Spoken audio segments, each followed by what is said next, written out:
Welcome to the Farm2Table Report, the heartbeat of the homesteading community, with your host, Ryan Hooper.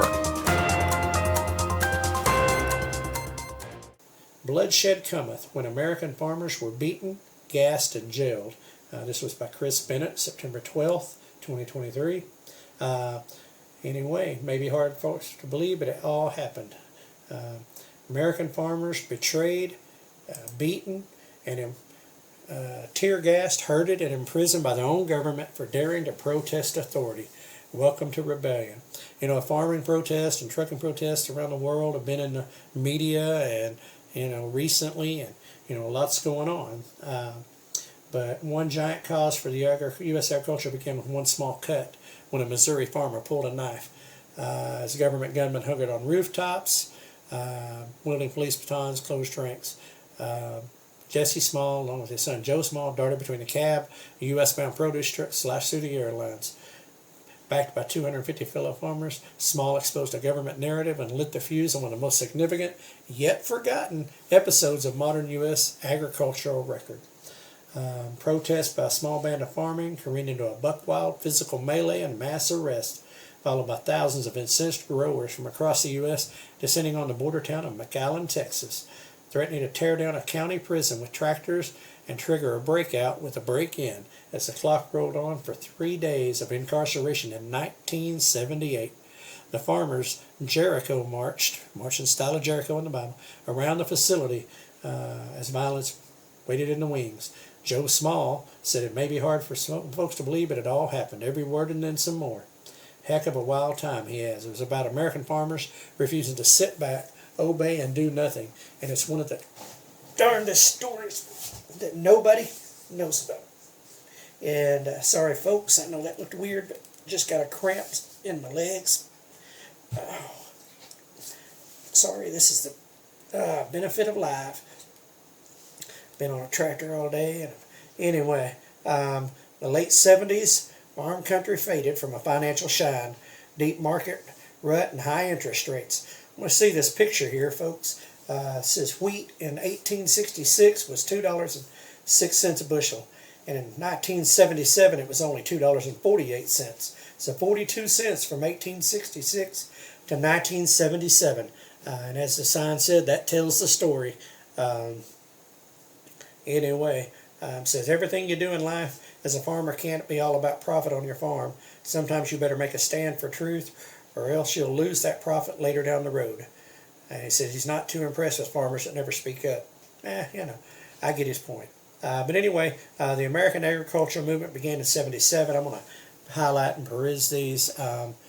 Anyway, you had desperate men losing family land, watching their children's future slip away, and that can turn to violence real fast, said former Johnson County, Texas farmer David Center. Anyway, so yeah, they went down to this town to protest, and what they were doing, it was crazy. They went down there. They lived in Missouri Boot Hill in Kennett. Anyway, they went down. There was a protest going on. What they were doing, they reached out to the town of McAllen. Here's Joe and Jessie Small. His dad's passed away already recently. But anyway, there was protests all across. January 4th of 78, farmers set up nine-day roadblocks at 3 spots along the Canadian border, denied entry to cattle trucks. A few days later, farmers set up pickets in El Paso and blocked incoming cattle loads at the border. Laredo, producers encircled a freezer storage plant filled with multi-million pounds of Mexican beef. In Tacoma, Washington, several farmers were arrested at the docks for attempting to prevent wheat loading onto a transport ship. And in Portland, farmers surrounded a cold storage warehouse and protested meat imports. But anyway, basically what they were upset was that, the American farmer was getting cut out and money, but yet imports were coming in unchecked and everything, and they were undercutting prices, and so they were upset. They were downright mad. So anyway, they said next on the schedule, via old school prayer chain transmission and word of mouth declarations, AAM, American, beckoned the faithful to a bridge over the Rio Grande, where produce and cattle flowed from Reynosa, Mexico. Details, he says, we hardly knew anything at all. Just get there, go see what is happening, and if we can help, that's it. Load up and go. I got an image right here. They piled into a brown 75 Ford station wagon. They had wood grain trim, and the trio, which included a friend of theirs, fell into a convoy with several other Missouri Boot Hill farmers and hit the highway for McAllen, Texas. It says, hell-bent behind the wheel of a rumbling V8 country squire, Small had no inkling of the turmoil ahead. He was on a 15-hour drive to Mayhem and the Great Bridge Rebellion. Anyway, spanning the Rio Grande at McAllen, technically Hidalgo in South Texas, the McAllen-Hidalgo Bridge was a funnel for incoming agriculture goods, imports that incensed AAM farmers. Anyway, Texas producer Don Kimbrell here is convinced state authorities were in overkill mode and they were going to make an example of us. Said there was even a machine gun on a tripod under a tarp at the middle of the bridge. Said he didn't know if Americans or Mexicans set it up, but it was sure there. That's some serious stuff.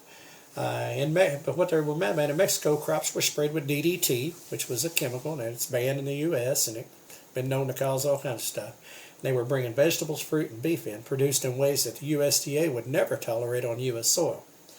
And he said they were sick of the double standard. There was nothing on the Mexican products to tell American consumers where this stuff was grown or raised. Otho Brand, McAllen's mayor, was a flashpoint of farmer anger. Brand farmed ground in both Mexico and the U.S. and was buttering his bread on both sides of the Rio Grande. Contends Small. Sounds like some good old crony capitalism right there. Good old, double standard of town. Rules for thee, but not for me, as it said. He said it was shameful bringing his Mexican crops across the border, putting USDA labels on them to pretend they were grown in the U.S. He wasn't the only one because several packing plants were involved and everybody knew it. That's why we wanted to show how bad this was hurting American farming. And the solution, a staged border incident to highlight the situation for U.S. media and the public. Farmers from roughly 20 different states checking into McAllen area motels, congregating in local halls for meetings. AAM made no attempt at secrecy or surprise, and they approached Brand and requested permission for a prearranged bridge stoppage and photo opportunity. And Brand agreed to allow the gathering, provided they behaved in an orderly manner. Walk onto the bridge, stop a truck for show, gain media attention, take pictures, and leave the bridge with no harm, no foul. But Brand dealt from the bottom of the deck, according to Don Kimbrell. He's a renowned Northwest Texas farmer who actually drove an open cab tractor for 1,800 miles in the dead of winter for 21 days from the Panhandle to Washington, D.C. to demand congressional attention. Hey, folks, these people were serious. This saying our old generation knew how to protest. Well, by golly, these guys are showing it. Anyway, Kimbrell answered AAM's phone tree alarm and hopped into a crammed sedan with 5 others from Swisher County to McAllen. But anyway, the fix was in. Brand was going to try and make us look like fools, but he bit off much, much more than he could chew. It was rigged from the get-go, Small echoes, walking into a trap. But anyway, they were all these farmers, about 250 farmers, Quarter Mile Bridge, walking what they believed was a ceremonial protest. Quickly caught wind of a setup. We headed towards the bridge, started seeing law enforcement on top of nearby buildings with rifles. We were pointing up at the rooftops and counted about 50 armed gunmen. What the heck was going on, he says. This was before we even reached the bridge. We got on the bridge, there was law enforcement everywhere. He says it was strange, though. They didn't have any regular markings on their uniforms. Small recollection is backed by Gerald McCathern, an AAM leader and high-profile Texas farmer from Deaf Smith County, who described police with no nameplates or visible identification in From the White House to the Hooskow is the book. Anyway, that's what he described it. Kimbrell claims state authorities were in overkill mode, brought in 5 divisions of police to control us and had troopers ready. Going to make an example, he says. Talked about the machine gun on the bridge. Anyway, the Smalls were among the first farmers to reach the bridge's center, and a trio helped stop the first truck to cross, as allowed by Brand. All other traffic by agreement had been held on the Mexican side. So we stopped an 18-wheeler loaded with watermelons bound for U.S. customers who assumed the melons were grown in America, but were sprayed with every banned pesticide you could name.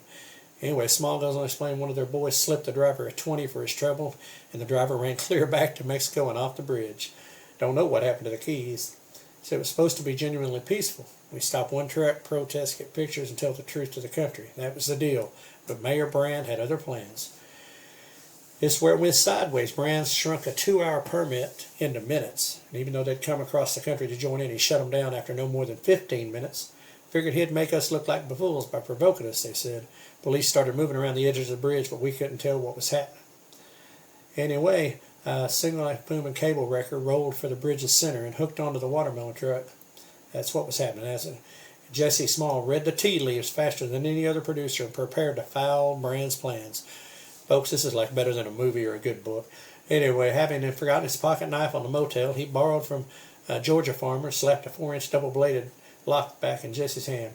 Leaning over the rails between the cab and the trailer, Jessie slashed through the brake lines, releasing a gush of air and locking the truck's brakes. Trailer's brakes in particular, and the truck. No air, no brakes. They don't release. Anyway, pivoted to return the knife, but the Georgia farmer realized what was going on and said, "Nope, Jessie, that's your knife now." But anyway, Jessie slipped the blade into his pocket and waited for the fireworks. Said the wrecker didn't have a clue the truck was locked solid. Anyway, the driver let out the clutch. The front end of the wrecker went straight up in the air, scared the living out of the driver. The wrecker crashed back down on the bridge, and both front wheels broke off, and the tires blew out. Back in them days, they were running split ring, and that kind of pressure would blow them out. Brand had factored in everything but cut brake lines, Small continues. He was furious because we crashed his party, and that's when he made his big mistake. Police barked evacuation orders, bullhorn, loudspeaker. 250 red-blooded farmers were caught in a pincer movement. Noise, distance, confusion, separation. Billy Gullips tears. Had they resisted, MacArthur wrote in his gal, there surely would have been bloodshed greater than that which developed at Kent State. So they couldn't shoot us. Anyway, they talking about Peasel. They were swinging batons, tear gas. Here's some pictures of that was going on. I mean, there's helmets on, batons, tear gas blowing around. They got gas masks on. Anyway, they went onto the bridge. Anyway, right here, let me see. There was some stuff going on. Anyway, that was how sad the situation was in the 70s. They tear gassed hundreds of American farmers for trying to expose what was happening. Anyway, they had prison buses parked beside the bridge's exit in a fenced-off compound, waiting to collect the farmers' protest. So that when you're kind of trying to do that, you kind of know it's already a setup. They had buses there. They were planning on this. They rounded up 200 of them, and about 50 got away. Several got put in the hospital because of injury. So instead of prison buses sitting there and waiting to haul you away isn't evidence of Brand's pre-plan, I don't know what is. Here's a picture of Joe Small right here. Anyway, the buses rolled to Hidalgo County Jail. Anyway, they put them up there, and they didn't have room for them. Processed one by one, Miranda, Class C felony charge. But anyway, that was near capacity. Dumped them in the courtyard to sleep on the grass. You see them here. They had blankets, stuff. It was cold. It's January. It's wintertime, even down there. They wandered. But anyway, by the following morning, the story was on national news, and McAllen officials realized protests had gone viral, even in the pre-digital age. Answer 3,000 farmers from New Mexico to Georgia poured into McAllen and soon surrounded the jail in a Jericho march, demanding immediate release. The police said, produce charges if we pled guilty. But they said, no, sir, we did nothing wrong. It goes on to say, but they went on stuff, and there was things going on, and they had a phone. And, it was crazy. But anyway, they kept praying, and things kept happening. But the farmers were hollering, men and women, families, mad as you could get. But anyway, farmers began driving tractors onto the front steps, threatening to smash down the prison walls. They had this John Deere four-wheel drive tractor with steel around the motor with a dozer blade on it, sitting there running outside the main doors. Smallest ones, there was 3 or 4 tractors idling behind. Told the sheriff and all the officials if they weren't released by the 3rd day, they were going to straight up tear down the jail.